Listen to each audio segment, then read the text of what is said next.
Welcome back to clean news Rajasthan. चलिए देखते हैं राजस्थान की 15 फटाफट बड़ी खबरों को। राजस्थान कांग्रेस विधायक दल की आज बुलाई बैठक। राजस्थान कांग्रेस विधायक दल की बैठक आज होगी। खास बात यह है, इसी बैठक में प्रदेश के इंडिया अलायंस के सांसदों और बीएपी के सांसद का भी पार्टी की ओर से सम्मान किया जाएगा। पार्टी के प्रदेश प्रभारी सुखजिंदर सिंह रंधावा के गुरदासपुर से सांसद चुने जाने पर उनका भी पार्टी की ओर से सम्मान किया जाएगा। इस पूरी कवायद को राजस्थान विधानसभा में सरकार को घेरने की तैयारी के साथ ही 5 सीटों पर उपचुनाव की तैयारी शुरू करने की कवायद के रूप में देखा जा सकता है। भजनलाल सरकार अपना पहला पूर्ण बजट 10 जुलाई को सदन में पेश करने जा रही है। इससे ठीक पहले 9 जुलाई को कांग्रेस विधायक दल की बैठक राजधानी जयपुर की 5 सितारा होटल में होगी। राजस्थान में पुलिस भर्ती में अब महिलाओं को 33% आरक्षण। प्रदेश में गृह राज्य मंत्री जवाहर सिंह बेढ़म ने सोमवार को जोधपुर में सरदार पटेल पुलिस सुरक्षा एवं दांडिक न्याय विश्वविद्यालय के तृतीय दीक्षांत समारोह में कहा कि अब राजस्थान में पुलिस भर्ती में महिलाओं को 33% आरक्षण दिया जा रहा है। अब तक आरक्षण 30% था, जिसे 3% और बढ़ाया गया है। तृतीय श्रेणी शिक्षक भर्ती के प्रथम लेवल में सरकार पहले ही 50% महिला आरक्षण की घोषणा कर चुकी है। अशोक गहलोत ने कहा तो पीएम मोदी को नहीं झेलनी पड़ती आलोचना। राजस्थान के पूर्व सीएम अशोक गहलोत ने सोशल मीडिया पर एक पोस्ट में लिखा, विपक्ष की भूमिका क्यों महत्वपूर्ण हो जाती है, यह हम इस घटना से समझ सकते हैं। राहुल गांधी लगभग पिछले 1 वर्ष से प्रधानमंत्री नरेंद्र मोदी से मणिपुर दौरे की मांग कर रहे थे और उनके मणिपुर न जाने की आलोचना भी कर रहे थे। प्रधानमंत्री विपक्ष की आलोचना को सकारात्मक दृष्टिकोण से लेते और शांति स्थापना के लिए प्रयास के लिए 1-2 बार मणिपुर के दौरे कर लेते तो प्रधानमंत्री को इतनी आलोचना नहीं झेलनी पड़ती। हो सकता है कि पक्ष विपक्ष की भावना के अनुरूप वहां की जनता भी शांति स्थापित करने की दिशा में 2 कदम आगे बढ़ाती।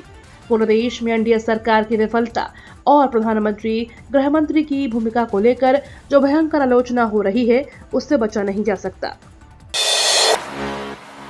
किरोड़ी लाल मीणा का बाल हट, नड्डा से मुलाकात के बाद भी अडिग है इस्तीफे पर। राजस्थान बीजेपी के खांटी नेता डॉक्टर किरोड़ी लाल मीणा के मंत्री पद से इस्तीफे से पार्टी उलझन में है। किरोड़ी लाल को मनाने की कोशिशें जारी हैं, लेकिन वे इस्तीफे को लेकर अड़े हुए हैं। फिलहाल उनके रवैये से कोई बदलाव आता दिखाई नहीं दे रहा। दिल्ली में पार्टी के राष्ट्रीय अध्यक्ष जेपी नड्डा से किरोड़ी लाल मीणा की मुलाकात से अलग अलग मायने निकाले जा रहे हैं। पार्टी नेताओं को उम्मीद है कि किरोड़ी जिद छोड़ेंगे और इस्तीफा वापस देंगे, लेकिन सियासी गलियारों में उनके इस्तीफे के कारणों को लेकर बहस छिड़ी हुई है और इसके कई कारण गिनाए जा रहे हैं। मंत्री मदन दिलावर के बयान सियासत या आफत। अपनी बेबाक बयानबाजी के लिए जगह प्रसिद्ध राजस्थान की भजनलाल सरकार के फायर ब्रांड नेता मदन दिलावर एक बार फिर से अपने बयान को लेकर चर्चा में आ गए हैं। कट्टर हिंदूवादी छवि वाले दिलावर ने इस बार राहुल गांधी को लेकर बड़ा बयान दिया है। उन्होंने यह बयान राहुल गांधी की ओर से हिंदुओं को लेकर दिए गए बयान को पलटवार करते हुए दिया। उन्होंने कहा कि चाणक्य ने सही कहा था कि विदेशी महिला के पेट से पैदा व्यक्ति देश का भला नहीं कर सकता। दिलावर ने यह बयान अपने झुंझुनू दौरे के दौरान सर्किट हाउस में प्रेस कॉन्फ्रेंस में दिया। उसके बाद कांग्रेस उन पर हमलावर है। भजनलाल सरकार के खिलाफ विपक्ष हुआ आक्रामक। राजस्थान में भजनलाल सरकार की ओर से पूर्ववर्ती गहलोत सरकार की कई योजनाओं को बंद कर दिए जाने से विपक्ष सत्ता पक्ष को जमकर आड़े हाथ ले रहा है। अब विपक्ष ने सरकार की घेराबंदी करने के लिए शैडो कैबिनेट बनाने का ऐलान किया है। इसमें विपक्ष प्रत्येक मंत्री के महकमे के साथ सरकार की ओर से लिए जाने वाले फैसलों की विपक्ष बारीकी से पड़ताल करेगा। इसके लिए जल्द ही नए और ऊर्जावान विधायकों के साथ तजुर्बे वाले विधायकों के बीच महकमों का बंटवारा किया जाएगा। अब मेवात में साइबर अपराधियों पर होगी त्वरित कार्रवाई। राजस्थान का मेवात इलाका साइबर अपराधियों का गढ़ बन चुका है। मेवात इलाके में जगह जगह साइबर अपराधियों की बस्ती है। राज्य सरकार में डीग को नया जिला बनाया तो वहां नया साइबर क्राइम थाना खोलने की मंजूरी दी गई। पुलिस मुख्यालय की ओर से पिछले दिनों भेजे गए प्रस्ताव के बाद राज्य सरकार ने नया थाना खोलने की मंजूरी दी है। वित्त विभाग की सहमति के बाद नया थाना खोलने की गृह विभाग की ओर से दी गई। डीग साइबर थाने के लिए 15 नए पदों की प्रशासनिक व वित्तीय स्वीकृति दी गई है। पेंशनर्स के लिए खुशखबरी, अब 3 महीने की पेंशन ले सकते हैं एडवांस। राजस्थान के पेंशनर्स के लिए खुशखबरी है। पेंशनर्स और फैमिली पेंशनर्स अब अपनी 3 महीने की पेंशन के बराबर राशि एडवांस ले सकते हैं। राज्य सरकार अर्जित पेंशन अग्रिम निकासी पहुंच योजना शुरू कर रही है। योजना 1 अगस्त से सभी पेंशनर्स, फैमिली पेंशनर्स के लिए शुरू की जाएगी। राज्य सरकार इसके लिए सर्कुलर जारी कर चुकी है। राजस्थान में करीब 4.5 लाख सरकारी पेंशनर्स और फैमिली पेंशनर्स हैं। पेंशनर्स के कुछ कार्यों के लिए जरूरत के हिसाब से एडवांस की आवश्यकता बताई गई थी। इसके बाद राज्य सरकार की ओर से यह फैसला लिया गया है। राजस्थान में बीजेपी के पुराने लीडर हो रहे दरकिनार। लोकसभा चुनाव परिणाम घोषित होने के 1 महीने बाद वरिष्ठ बीजेपी नेता किरोड़ी लाल मीणा ने भजनलाल सरकार के नेतृत्व वाली राजस्थान सरकार से कैबिनेट मंत्री पद से इस्तीफा देने की घोषणा की है। किरोड़ी लाल ने कहा कि उन्होंने अपने वादे को निभाया है। लोकसभा चुनाव के दौरान घोषणा उन्होंने की थी कि यदि बीजेपी पूर्वी राजस्थान की 7 सीटों में से किसी भी सीट पर हारती है तो वे इस्तीफा देंगे। प्रधानमंत्री मोदी ने उन्हें इन 7 सीटों की जिम्मेदारी सौंपी थी। बीजेपी ने इनमें से 4 सीटें दौसा, टोंक, सवाई माधोपुर, करौली, धौलपुर और भरतपुर हार गई। आसान हुआ काम, अब राह चलते बुक करें रेल टिकट। ट्रेन यात्रियों के लिए अच्छी खबर है। रेल यात्री अपने मोबाइल फोन से राह चलते प्लेटफॉर्म और जनरल टिकट बुक कर सकेंगे। पहले रेल लाइन से कम 20 मीटर की दूरी पर ही टिकट बना सकते थे। रेलवे यूटीएस ऐप लेकर आया है, जो जनता में तेजी से लोकप्रिय हो रहा है। प्रमुख स्टेशनों पर वाणिज्य विभाग के कर्मचारी यात्रियों को यूटीएस ऐप के बारे में जानकारी दे रहे हैं, ताकि यात्रियों को टिकट बनाने में आसानी रहे। यूटीएस ऐप की प्रक्रिया को और आसान बनाने के लिए रेलवे बोर्ड की ओर से नियमों में बदलाव किए गए हैं। आरपीएससी ने जारी किया 2025 के लिए परीक्षा का कैलेंडर। राजस्थान लोक सेवा आयोग ने 2025 के लिए परीक्षा का कैलेंडर जारी किया है।